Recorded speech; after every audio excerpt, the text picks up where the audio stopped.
Hello, my name is Kenneth Asen, and I will be doing a summary, analysis, and presentation on an article titled Physiological Motion Axis for the Seat of a Dynamic Office Chair, done by Roman Peter Kuster and his fellow colleagues. From my findings, this article relates to the course in three specific ways: the improvement of the workstation design, the improvement of human performance while sitting, and finding the optimal position to improve human performance and focus. So what they want to improve is actually the actual chair itself, such as this one right here. Let me show you guys. Such as this chair right here. So many of us will have careers that involve sitting in a chair for an extended period of time. Whether it is at an office or at our homes, a comfortable seat is a must for working on a specific task. So this article experiments and informs us about an improved dynamic office chair that will be able to improve human performance, focus, and promote active sitting while having a stable upper body posture. They provide us with information such as office workers spend around 75% of their working hours in a sitting posture.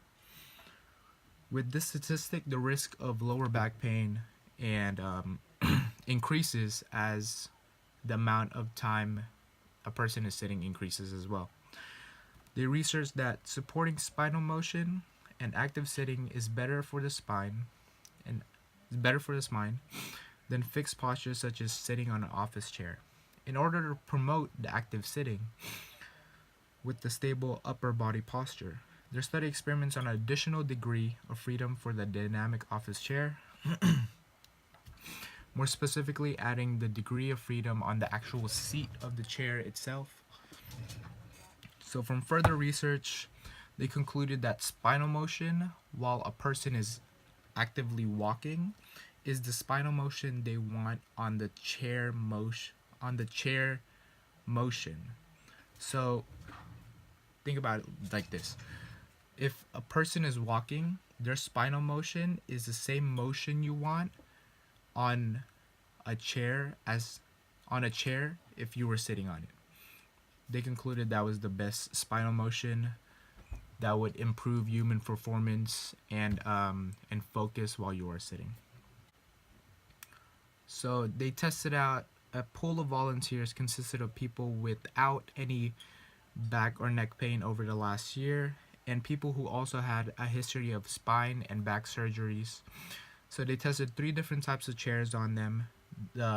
All three of them they all built at their facility. There were three prototypes, and each of them had a different back support. Where one chair focused on the movement of the upper back, another chair focused the movement on the mid back, and the third chair focused on the movement of the lower back.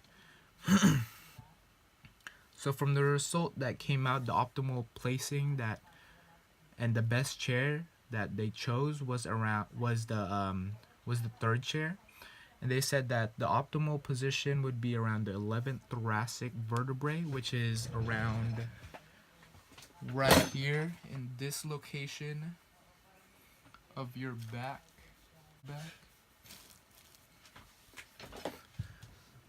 So putting the additional degree of freedom on a chair at that location will end up improving the posture and also performance of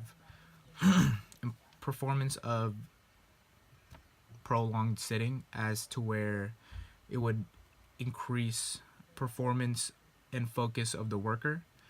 And also in relation to our class and the trail mix process, with given the additional information we've done for phase 2 and phase 3, such as the worker working 5 days per week, 50 weeks a year during an 8-hour shift with a half an hour break and 2 15-minute breaks, management and employees can add chairs to specific stations or for each employee to have, just in case they want to sit down during making of the trail mix.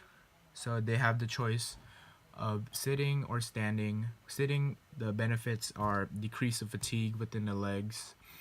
And then if they wanted to stand, they could just move the chair and be able to make the trail mix whenever they're needed. So it increases the productivity of each worker that is making a trail mix. And I hope you guys have found this very useful, and hope I provided you guys with good information. And yeah, thank you guys for watching.